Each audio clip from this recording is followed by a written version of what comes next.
Kontrabandalı çok kısa biz özürdüre sonunca şoka düşüyoruz.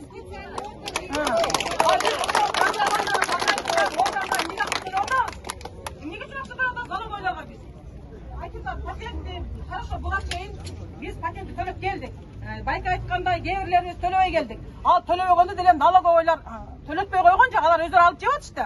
Ошол коррупциялар жок кылсын. Биз өзүбүз мукка түшөбүз. Biz patenti как положено төлөп келатабыз. Андан чыккары биздин эми расходубуз жок эмес, соода орнубузду место арендада турабыз, көп жерлерибиз. Охранага, свет, андай, мындай ошондо эле көбөйүп кетет биздин расходторубуз. Анан биз ушу 6 баланы Акылбек Үсөнбекович, сиз бизден күтпөңүз, контрабанданы кармап бергиле деп. Ал сенин колуңарда турат. Өзүңөр еш колдой билесиңер аны ким ташыганын. Менин колуман контрабанда ташыган келгенде, мен силерге айтпай ошол ишти кылып кетмекмин өзүм. Колуман келгенде. Менин колуман келбейт ошол контрабанданы ташыш. Эгер ташыгыш келгенде мен ташып эле балышыкка бакмакмын. Муну карма бар сенин колуңа беле турат. Жакап чык деп коюп чыкты. Налогторду деле ушинтип бизге айтат, СТМ деп отменен кылдым, шок фактура дейт. Мен шок фактуранын вообще биринчи укушум мен. Сен мен базарда кыйылмын да. Андай уже түшүнүгүм жок чындыгында. Ошондой эле мына жерге келген элдин баардыгын эле тилеги бир ошо ККМ менен шот фактурага каршыбыз.